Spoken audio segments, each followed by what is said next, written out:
तो स्टूडेंट्स कैसे हैं आप सब लोग। नेशनल इनकम टर्म 2 का हम लोग पार्ट 3 पढ़ेंगे आज। नेशनल इनकम के पार्ट 1 और 2 में हमने काफी सारी थ्योरी देखी।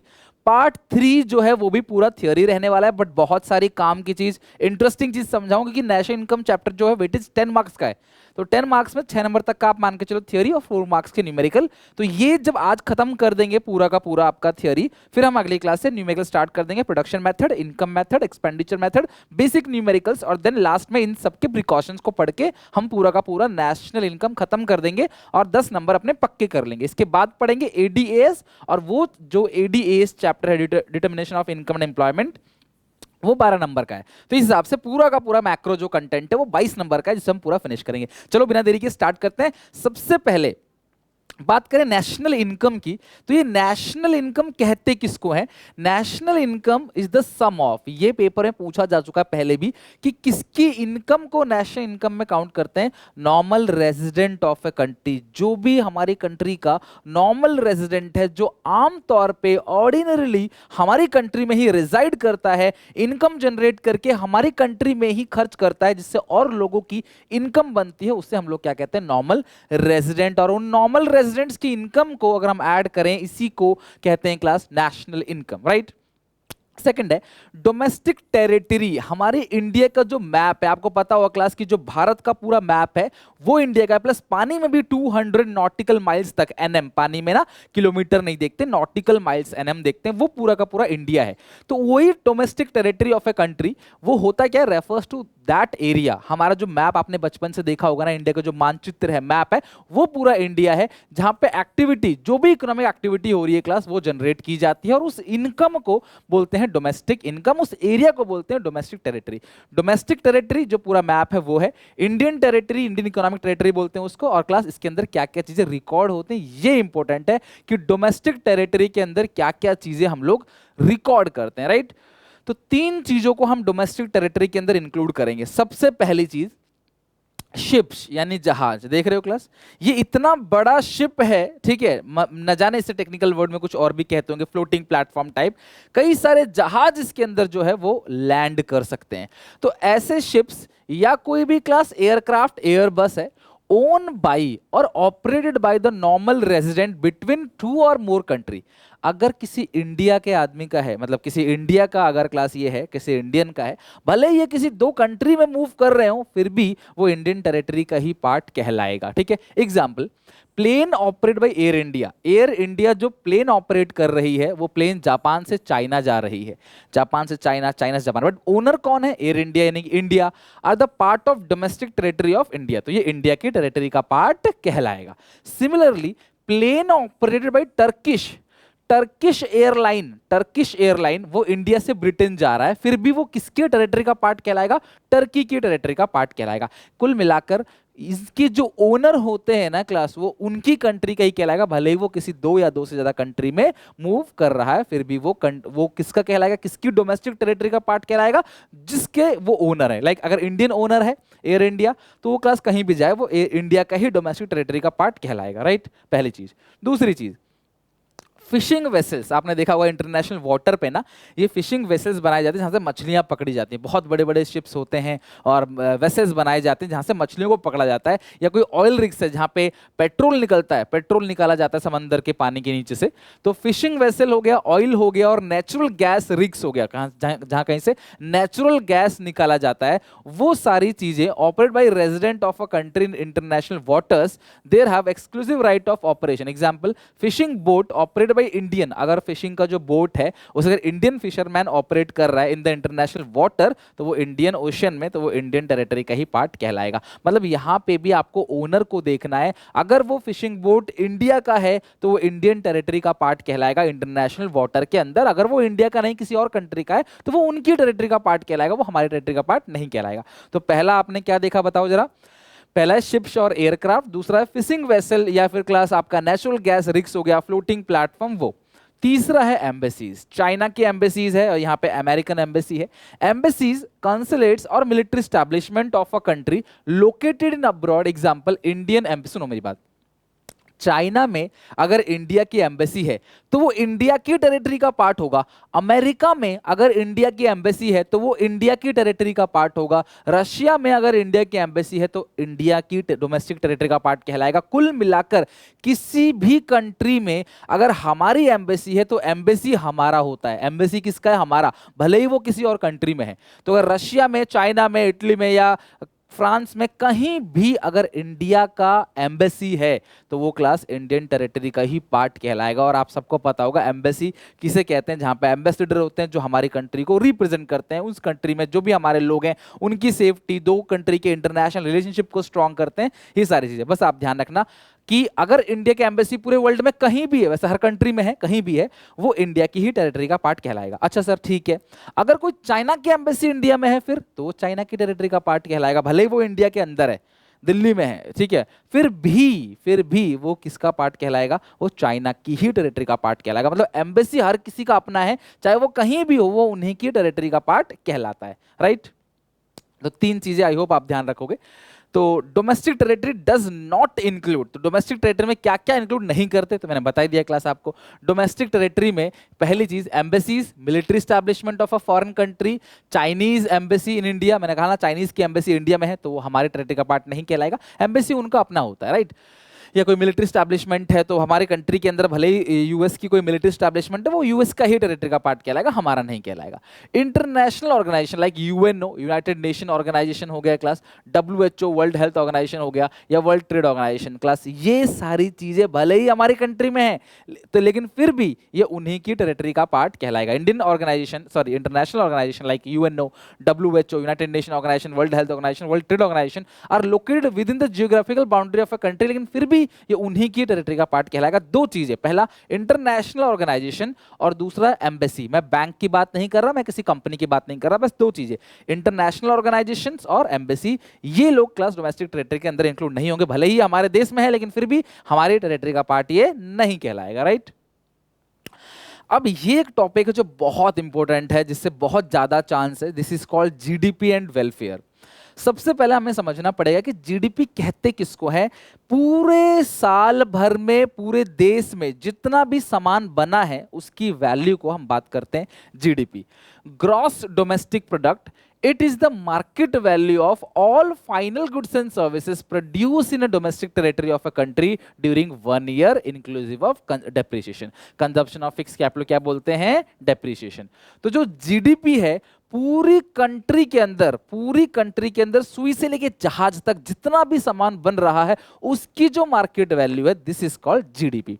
और अगर किसी भी कंट्री की जीडीपी बढ़ेगी तो उस कंट्री का वेलफेयर भी बढ़ेगा, सीधी सी बात है। अगर देश की जीडीपी बढ़ रही है यानी देश का वेलफेयर बढ़ रहा है, देश की तरक्की हो रही है। लेकिन देयर आर सम एक्सेप्शन, जहां पे देश की जीडीपी तो बढ़ रही है लेकिन वेलफेयर नहीं बढ़ रहा, समाज का भला नहीं हो रहा है। तो GDP and welfare, often GDP is considered as an index of welfare of the people. Increase in GDP means increase in the level of welfare. GDP बढ़ेगा तो लोगों का वेलफेयर बढ़ेगा। हम यहाँ पे बात करें रियल जीडीपी। मैं पहले आपको बता चुका हूं अपनी पुरानी वीडियोस के अंदर कि जब जीडीपी को बेस ईयर प्राइस पे मेजर किया जाता है उसे बोलते हैं रियल जीडीपी। जब भी हम जीडीपी को किस पे, बेस ईयर मतलब मान लो आज हमने 100 किलो अनाज उगाया है, ठीक है, आज 100 किलो अनाज उगाया हमने, मैं आपको समझाता हूं डीपली।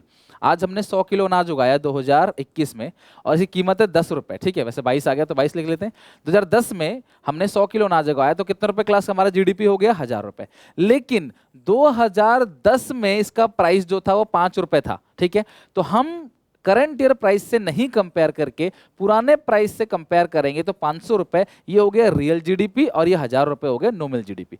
तो रियल जीडीपी का मतलब क्या है? जब जीडीपी बेस ईयर प्राइस पे मेजर किया जाता है और जब जीडीपी करंट ईयर प्राइस पे मेजर किया जाता है, this is called nominal GDP. तो ये रियल जीडीपी, नॉमिनल जीडीपी की बात चल रही है। और जब भी हम जीडीपी वेलफेयर की बात करते हैं तो रियल जीडीपी की बात करते हैं, इट इज मोर रिलायबल, इस पे ज्यादा भरोसा किया जा सकता है। सो जीडीपी क्या है? पूरे देश में सुई से लेकर जहाज तक जितना भी सामान बन रहा है उसकी मार्केट प्राइस होगी जीडीपी, ठीक है। दूसरी बात, जीडीपी बढ़ेगा तो देश का वेलफेयर बढ़ेगा, लेकिन हम किस जीडीपी की बात कर रहे हैं? रियल जीडीपी की। लेकिन there are some exception of GDP welfare. GDP का बढ़ना देश का वेलफेयर तो शो करता है, लेकिन कुछ एक्सेप्शन है जहां पे जीडीपी तो बढ़ रहा है, प्रोडक्शन बढ़ रहा है, लेकिन ये देश के वेलफेयर को बिल्कुल भी शो नहीं कर रहा, राइट। तो इसमें लिखा है सबसे पहला distribution of GDP. Distribution of GDP का मतलब क्या है कि जीडीपी तो हमारी कंट्री में बढ़ रहा है, लेकिन जो प्रोडक्शन ज्यादा हो रहा है उसका बेनिफिट रिच लोगों को मिल रहा है। Rich are more richer. उसके पास एक मकान था, एक गाड़ी थी, दो मकान हो गए, दो गाड़ी हो गए, जमीन ज्यादा हो गई, इनकम ज्यादा हो गए, सब चीज ज्यादा हो रही है, प्रोडक्शन बढ़ रहा है, उनको ज्यादा मिल रहा है बेनिफिट। लेकिन गरीब के पास ना पहले घर था ना अभी घर है, यानी कि गरीब बेघर था पहले भी वो क्लास कम था और उसकी इनकम और कम हो रही है। इन्फ्लेशन के जमाने में आप देख रहे हो कि अमीरों को बेनिफिट मिल रहा है, वो उछलते जा रहे हैं, उनका रेट, उनका जो इनकम है वो बढ़ता चला जा रहा है, लेकिन गरीब और गरीब होते चले जा रहे हैं और इस डिफिकल्ट मार्केट में कई बार गरीब सर्वाइव भी नहीं कर पाते। ओके, तो डिस्ट्रीब्यूशन ऑफ जीडीपी का मतलब क्या है? देश के अंदर प्रोडक्शन तो ज्यादा हो रहा है, लेकिन एक्स्ट्रा प्रोडक्शन का जो बेनिफिट है, एक्स्ट्रा प्रोडक्शन का जो बेनिफिट है वो अमीर लोग जो है वो ले जा रहे हैं। With increase in the level of GDP, distribution of goods and services also increase, but the distribution is unequal. लेकिन ये जो डिस्ट्रीब्यूशन है क्या है क्लास? अनइक्वल है। जीडीपी बढ़ रहा है, लेकिन जीडीपी का जो प्रोडक्शन बढ़ रहा है वो गरीबों को नहीं मिल रहा है, वो अगेन अमीरों को मिल रहा है। Welfare of poor people may not rise, only fewer people get this benefit. India is facing almost the similar situation at the present.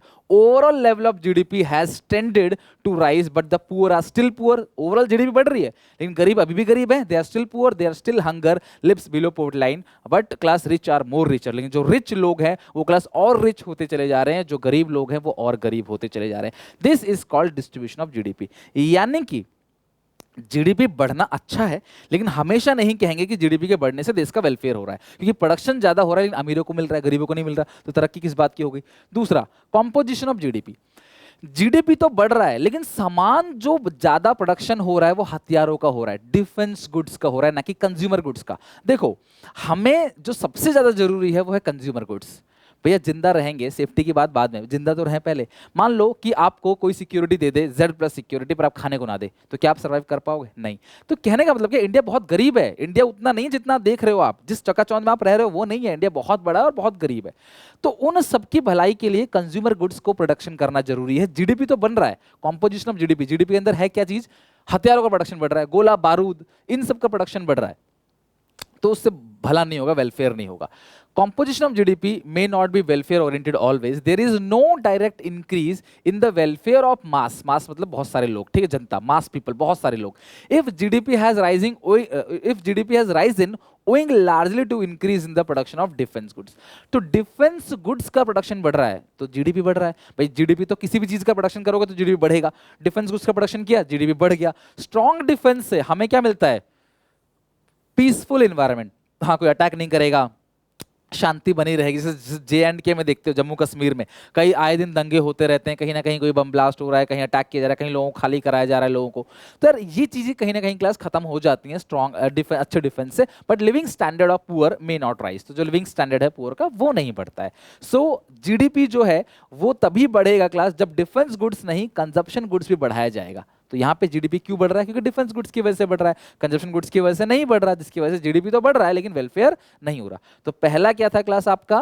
पहला डिस्ट्रीब्यूशन ऑफ जीडीपी, अमीरों को बेनिफिट मिल रहा है, गरीबों को नहीं। दूसरा कॉम्पोजिशन, जीडीपी बढ़ रहा है लेकिन किन चीजों का? हथियारों का, गोला बारूद का। तीसरा बार्टर सिस्टम एक्सचेंज, ठीक है। अच्छा देखो, आपने पढ़ा तो होगा कभी ना कभी बचपन में, बार्टर सिस्टम एक्सचेंज किसे कहते हैं? सामान के बदले सामान। अब मान लो ए ने बी को कोई सामान दिया, बी ने ए को कोई सामान दिया, और जो जीडीपी का फॉर्मूला होता है, अगर आपको याद हो तो जीडीपी का फॉर्मूला आगे लिखवाऊंगा, अभी जिनको नहीं पता डोंट वरी, अभी न्यूमेरिकल कराया नहीं मैंने। तो उसमें सेल्स, जिनको पता है क्लास वो रिलेट कर पाएंगे, माइनस इंटरमीडिएट कंजप्शन, ठीक है। फॉर्मूला क्या होता है? Sales plus change stock minus intermediate consumption. तो देखो जीडीपी में हम सेल्स लेंगे, लेकिन जब इसने इसको सामान दिया, बदले में उससे सामान ले लिया, तो सेल तो हुआ ही नहीं, वैल्यू तो पता ही नहीं है। अच्छा मैं बोलूँ, अगर मैंने एक बंदे को एक अपना फ़ोन दिया, उससे उसका फ़ोन ले लिया, तो भैया आप मुझे बताओ कि इसमें सेल्स कितने की हुई है? क्या आप इस सेल को रिकॉर्ड कर सकते हो? क्या आप इस सेल को रिकॉर्ड कर सकते हो? आपके यहाँ पे किसान जो है गाँव में काम कर रहे होते हैं, खेती बाड़ी कर रहे होते हैं, उन्हें अनाज ही दे दिया जाता है, उनकी सैलरी में उनको अनाज दे दिया जाता है, उनको अनाज दे देते, हम उनको और कुछ नहीं देते, उनको सीधे अनाज पकड़ा दिया, पैसे नहीं देते। क्या इस चीज को हम रिकॉर्ड कर सकते हैं कॉम्पनसेशन ऑफ एम्प्लॉयज में? क्या ये रिकॉर्ड हो पाएगा? नहीं रिकॉर्ड हो पाएगा।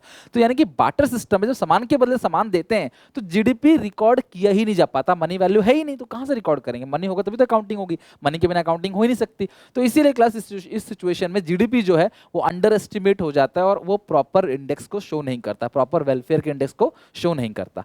तो अगर आप पॉइंट देखोगे तो कौन कौन से हमने पॉइंट पढ़े? सबसे पहला बार्टर सिस्टम एक्सचेंज, सी से कॉम्पोजिशन ऑफ जीडीपी, डी से डिस्ट्रीब्यूशन ऑफ जीडीपी, और हम एक पॉइंट और पढ़ेंगे ई से एक्सटर्नलिटीज। और आप इन चारों को जरा फटाफट कमेंट में जाके इनकी फुल फॉर्म लिख के दिखाओ, ताकि आप एग्जामिनेशन में अगर कोई भी 4 पॉइंट आपको, वैसे बहुत ज्यादा पूछा जाने वाला पॉइंट ई है, एक्सटर्नलिटीज, ये सबसे ज्यादा पूछा जाता है, लेकिन फिर भी तुम्हें चारों का मीनिंग पता होना चाहिए क्यों ये सारी चीजें जीडीपी के वेलफेयर का एक्सेप्शन है। जीडीपी बढ़ रहा है, देश का वेलफेयर हो रहा है, but these 4 are the exceptions of GDP welfare, यानी ये बढ़ रहा है लेकिन वेलफेयर नहीं हो रहा जीडीपी से। Externalities refers to good or bad impact of activity without paying the price or penalty। देखो कुछ ऐसा देश में हो गया जो अच्छा है या बुरा है, लेकिन हम उसको जीडीपी में शो नहीं कर सकते। एग्जाम्पल, प्रोडक्शन हो रहा है पर पॉल्यूशन भी तो हो रहा है। आप देखो ना किस तरीके से पॉल्यूशन हो रहा है, जो नदियां हैं वो नाला बनता चला जा रहा है, स्वच्छ हवा नहीं मिल रही है, गर्मी, ग्लोबल वार्मिंग बढ़ती चली जा रही है, आए दिन नई नई बीमारियां निकल के आ रही हैं। तो जीडीपी का बढ़ना, क्या ये वेलफेयर शो करता है? क्या इन चीज को जीडीपी में दिखा सकते हो? हाँ, देश तरक्की कर रहा है, बट उसके साथ साथ कितना पॉल्यूशन भी तो हो रहा है, गर्मी कितनी ज्यादा बढ़ती चली जा रही है, जानवरों का रहना मुश्किल हो गया, पंछी गिर जाते हैं नीचे गर्मी में, बिल्कुल पागल हो जाते हैं, वो नहीं सहन कर पाते गर्मी को। ऐसी चीजों की वजह से भी तो देश को नुकसान हो रहा है, और लॉन्ग टर्म में हमें सर्वाइव करना, हम अपने अर्थ को इतना गंदा बना देंगे कि हम खुद नहीं टिक पाएंगे। बिना मास्क लगाए हम बाहर नहीं जा सकते, नॉट ओनली कोरोना, लेकिन पॉल्यूशन की वजह से भी। आप देखते हो ना कितना पॉल्यूशन का इशू होता है, दिल्ली में कुछ दिन पहले स्कूल्स को बंद कर दिए गए थे पॉल्यूशन के चलते, कि इतना पॉल्यूशन हो गया। यही रीजन है क्लास कि हम इसको जीडीपी में शो नहीं कर सकते। कुछ अच्छा काम हो गया, इसे बोलते हैं नेगेटिव एक्सटर्नलिटीज। जब कोई हमारे कंट्री पे खराब इंपैक्ट डालता है बोलते हैं नेगेटिव एक्सटर्नलिटीज, जब कोई अच्छा इंपैक्ट डालेगा तो बोलेंगे पॉजिटिव एक्सटर्नलिटीज। तो पॉजिटिव एक्सटर्नलिटीज क्या है? जब मान लो positive externalities occur when a beautiful garden is maintained by Mr. X। जब beautiful garden जो है Mr. X ने बनाया, raise the welfare of Mr. Y, even Y is not paying for it। X ने एक अच्छा गार्डन बनाया जिससे Y टहलता है, उससे उसको फायदा होता है, लेकिन इस चीज को हम जीडीपी में शो नहीं कर सकते, राइट? और आगे लिखा है, there is no valuation of it in the estimation of GDP.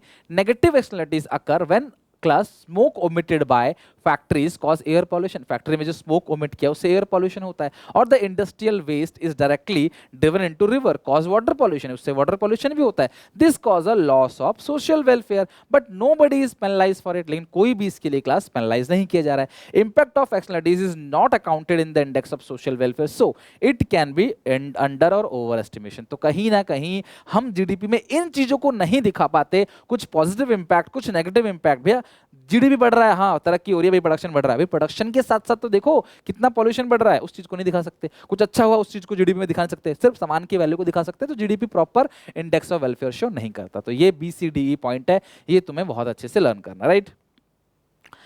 अब बात करते हैं रियल जीडीपी और नॉमिनल जीडीपी की। क्या होता है क्लास? देखो सबसे पहले ध्यान रखना क्लास, जो रियल जीडीपी है is measured at a base और कांस्टेंट ईयर प्राइस। जब हम जीडीपी को बेस ईयर या कांस्टेंट ईयर प्राइस पे मेजर करते हैं तो उसको बोलते हैं रियल जीडीपी, और जब हम जीडीपी को करंट ईयर प्राइस पे मेजर करेंगे तो उसको बोलेंगे नॉमिनल जीडीपी। मान लो सन 2021 है और सन 2010 है, तो सन 2010 में अनाज उगा था 100 किलो अनाज, ठीक है, और तब अनाज की कीमत थी 2 रुपए, तो उस टाइम पे देश की जीडीपी थी 200 रुपए। आज जो है वो 80 किलो अनाज उग रहा है लेकिन प्राइस है 5 रुपए, तो आज के टाइम पे देश की जीडीपी 400। तो 2021 की जीडीपी देखने में लग रहा है ज्यादा एज कंपेयर टू 2020 की जीडीपी। लेकिन अगर मैं इस 80 को पुराने वाले प्राइस से विदाउट एडजस्टमेंट ऑफ इन्फ्लेशन, जो ये 2 रुपए का महंगा होके आज 5 रुपए का हो गया है, अगर मैं इस चीज को इग्नोर कर दूं और 2 रुपए से ही मल्टीप्लाई कर दूं तो आज की जो जीडीपी दिखेगी वो 160 दिखेगी। ये 160 जो है आपका रियल जीडीपी है और ये 400 आपका नॉमिनल जीडीपी। तो रियल जीडीपी का मतलब क्या है? जब हम मल्टीप्लाई करंट ईयर प्राइस से नहीं करके बेस ईयर प्राइस से, बेस क्या होता है जिससे तुम कंपेयर कर रहे हो, वो बेस है, हम कंपेयर 2010 से कर रहे हैं, वो बेस 2010 हो गया, राइट? तो जब 2010 से कंपेयर करेंगे तो वो रियल जीडीपी आएगा, और जब हम इसे करंट ईयर प्राइस से इन्फ्लेशन महंगाई बढ़ने के बाद जो प्राइस आता है उससे कंपेयर करेंगे तो ये आएगा नॉमिनल जीडीपी। पता नहीं, मुझे लग रहा है मैंने दोबारा पढ़ा रखा है, तो आप देख लेना, क्लास पढ़ा रखा होगा तो रिपीट समझ लेना उसको। ओके, तो ये कांस्टेंट ईयर प्राइस है और ये करंट ईयर प्राइस है, ये बेस ईयर, वो करंट ईयर। इसमें इन्फ्लेशन एडजस्ट नहीं होता है, पुराने रेट से मल्टीप्लाई करते हैं, जबकि इसमें इन्फ्लेशन एडजस्ट होता है। ये ट्रू इंडिकेटर है, ये हमेशा सही इंडिकेटर है जीडीपी वेलफेयर का, जबकि ये ट्रू इंडिकेटर नहीं है। यानी कि जीडीपी जो है वो सही से ट्रू इंडिकेट करता है, true indicate in the sense कि जीडीपी जो रियल जीडीपी है वो देश के एक्चुअल पोजीशन को बता देता है, ट्रू बताता है। ये ट्रू एंड फेयर व्यू नहीं देता, क्योंकि ये महंगाई की, यहाँ अगर बोलेगी सरकार देखो हमारे सरकार में 400 जीडीपी है, तो भैया महंगाई की वजह से है, तो ये रियल नहीं है। समझ रहे बात को? अगर आप बोलोगे मेरे मेरे जो दादाजी हैं, उस टाइम पे मेरे दादाजी जो है वो सिर्फ 100 रुपए कमाते थे, आज मेरी सैलरी 15,000 है, तो भाई वो 100 रुपए से पूरा परिवार चलाते थे, तुम नहीं चला पाओगे 15,000 में भी। यानी कि ये महंगाई के बढ़ने से तुम ज्यादा कमा रहे हो, तो तुम अपने दादाजी से ये मत कहना देखो हम आपसे ज्यादा पैसे कमाते हैं। समझ रहे हो बात को? यही रियल नॉमिनल का फर्क है। अच्छा, एक डिफरेंस और क्लास फिर हम फिनिश करेंगे इसको। आई होप आपको समझ आ रहा होगा। वीडियो को लाइक जरूर कर देना, बट आपके लिए जी जान लगा रहा हूँ, पूरी शिद्दत से पढ़ा रहा हूँ क्लास आपको, बहुत मेहनत से। सपोर्ट चाहिए बस मुझे आपका, ताकि मेरे अंदर भी क्लास मोटिवेशन रहे, ताकि क्लास में अच्छे से और मेहनत कर सकूं आपके लिए और आगे आपको लेके जा सकूं, राइट? तो इसीलिए क्लास आपका सपोर्ट चाहिए। लाइक कमेंट शेयर में कोई कमी मत करना है। क्लास अगर दिल से समझ आ रहा है तो अपने दोस्तों को भी बोलो कि यार इस चैनल पे फ्री ऑफ कॉस्ट सारी चीज़ें चल रही हैं, तो आराम से आपकी पढ़ाई करें, कोई दिक्कत समस्या नहीं होगी। और जितना बताऊंगा पेपर में उससे बाहर नहीं जाएगा, इसकी भी गारंटी लूंगा। लेकिन डेली बेसिस पे ऐसे धीरे धीरे स्टडी करते चलो, इधर उधर अपना दिमाग ना हटा दो, कहीं भी दिमाग में कुछ और लेके मत आओ, बस अपनी पढ़ाई करो और इसको इंजॉय करो, राइट? चलो, लास्ट डिफरेंस आज का, डेप्रिसिएशन और कैपिटल लॉस। 11 से पढ़ते आ रहे हो, डेप्रिसिएशन क्या होता है? Fall in the value of fixed asset due to its use, wear and tear, passage of time, obsolescence. यानी कि जब किसी मशीन को यूज करें घिसते घिसते उसकी वैल्यू कम होती चली जाएगी, that reduction in value is called depreciation. It refers to the fall in the value of fixed asset due to use, normal wear and tear. भाई मशीन घिसोगे तो भाई उसकी एफिशिएंसी कम होगी, उसको बोलते हैं depreciation.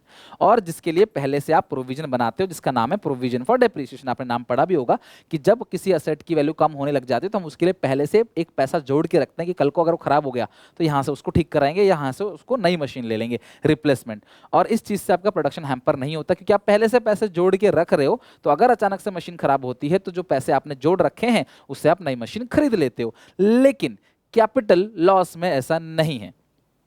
It refers to loss in the value of fixed asset due to unforeseen obsolescence। यानी अचानक से कोई ऐसी चीज हो गई जिससे तुम्हारी असेट का लॉस हो गया, चाहे वो कोई नेचुरल कैलेमिटी हो, चाहे वो चोरी हो, ऑब्सोलेंस हो यानी कि डाउन इन फैशन टेक्नोलॉजी पुरानी हो गई, कोई एक्सीडेंट हो गया, अचानक से चोरी हो गई, आग लग गई, इन भूकंप आ गया, उन चीजों से अगर तुम्हारी असेट की वैल्यू कम होती है तो उसको हम बोलते हैं कैपिटल लॉस। क्या बोलते हैं? Capital loss. No such provision is made for capital loss. आप इसके लिए पहले से प्रोविजन नहीं बना सकते। मशीन खरीदते ही आप प्रोविजन नहीं बनाओगे कि यार मैं एक पैसे अलग से रख देता हूं, कल को चोरी हो गया तो। यार इस चीज का प्रोविजन पहले से नहीं बना सकते। It hamper the production process, और अगर चोरी हो गया तो प्रोडक्शन प्रोसेस हैम्पर हो जाएगा जी, प्रोडक्शन अब नहीं कर पाओगे आप। तो ये डिफरेंस है डेप्रिसिएशन और कैपिटल लॉस के बीच। वैसे सीबीएसई ने अपने सिलेबस के अंदर बहुत ज्यादा डिटेल में लिखा नहीं कि क्या आ रहा है क्या नहीं, बट फिर भी मैं कोशिश करता हूं कि जो चीजें आ सकती हैं, जो संभव है, वो सारी की सारी थियरी करा दूं आपको। आपको बस इतना करना है, इससे अच्छे से लर्न करना है। पार्ट 1, पार्ट 2, पार्ट 3 हो गया। अगले पार्ट में हम न्यूमेरिकल स्टार्ट कर देंगे, और इस बार की गारंटी दूंगा कि तुम अपने स्कूल के टीचर से पहले न्यूमेरिकल बना के दिखा दोगे।